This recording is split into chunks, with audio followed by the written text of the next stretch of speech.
আসসালামু আলাইকুম রহমতুল্লাহ।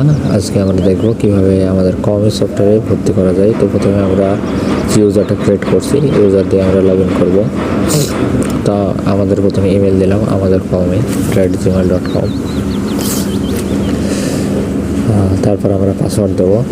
আমরা পূর্বে যে ইউজার ক্রিয়েট করার সময় মেইল ভেরিফিকেশনের যে পাসওয়ার্ডটা দিলাম। দেখেন লগ ইন সাকসেসফুল হয়েছে। এখন আমরা ড্যাশবোর্ডে প্রবেশ করছি। এখন আমরা ড্যাশবোর্ড থেকে উপরে 3 ডটে ক্লিক দেব, তারপর ভর্তিতে যাব। দেখেন আমার 2টা পারমিশন আছে, ভর্তি এবং শিক্ষায়তন। ভর্তি শিক্ষার্থীতে যাব, এখানে গেলাম। এখান থেকে দেখেন নতুন শিক্ষার্থীর ব্যক্তিগত তথ্য আমরা দেবো। প্রথমে শিক্ষার্থীর নাম দেব। শিক্ষার্থীর নাম আমরা দিলাম ইসমাইল। তো আমরা এখন ইসমাইল নাম দেব, লিখলাম ইসমাইল।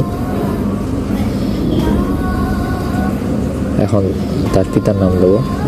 তার পিতার নাম লিখলাম আব্দুল মান্নান।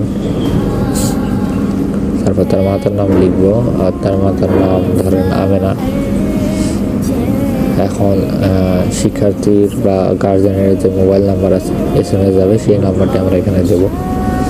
নাম্বারটা অবশ্যই ইংলিশে দিতে হবে। তার জন্ম নিবন্ধন নাম্বারটা দেব ইংলিশে। তারপর তার জন্ম তারিখ সিলেক্ট করবো। তার জন্ম তারিখ সিলেক্ট করলাম। এখন পরবর্তীতে যাব। পরবর্তী গেলে দেখবেন ঠিকানা আসবে। এখানে ঠিকানা প্রথমে বিভাগ সিলেক্ট করলাম, বিভাগের পর জেলা, তারপর উপজেলা, এরপর তার ইউনিয়ন গ্রাম, মানে তার গ্রামের ফুল ঠিকানা। ইউনিয়নের বাদে যে ঠিকানা আছে ওটা ফুল আমরা দিয়ে দেবো এখানে। তারপর পরবর্তী যাব। এখানে অভিভাবকের তথ্য, অভিভাবকের নাম, সম্পর্ক, ঠিকানা। তারপরে নিচে একটা অপশন পাবেন সে ছবির। তো অভিভাবকের নাম দিলাম, তারপর তার সম্পর্কটা দেব।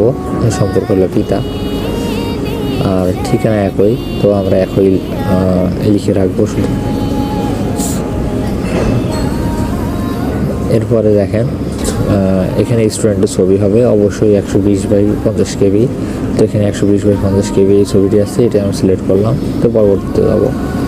এখন দেখেন এখানে কোথায় ভর্তি করবো, কোন বিভাগে। তো হিপস বিভাগে ভর্তি। হিপস বিভাগের একটা ছাত্র হলে জামাত 5ম শ্রেণী, ওইটা দিলাম। রোল সিলেক্ট করে দিলাম 8 এবং সেশন শিক্ষাবর্ষ সিলেক্ট করে দিলাম। এখন তার ফি, এখন মাসে আমি কত করে তার থেকে ফি ধার্য করতেছি সেটা লিখলাম। তো 500 টাকা ধার্য করলাম। তার গাড়ি ভাড়া বাবদ 200, যেহেতু গাড়ি ভাড়া দিবে সে অনাবাসিক, খোরাকিও খাবে না, অনাবাসিক বোর্ডিংও নাই। সাবমিট করে দিলাম। সাবমিট দেখেন সাবমিট হওয়ার পরে ভর্তি কার্যক্রম চলতেছে। ভর্তি হয়ে গেছে, দেখেন PDF তৈরি হয়ে গেছে। পিডিএফটা ডাউনলোড করলে আমরা PDF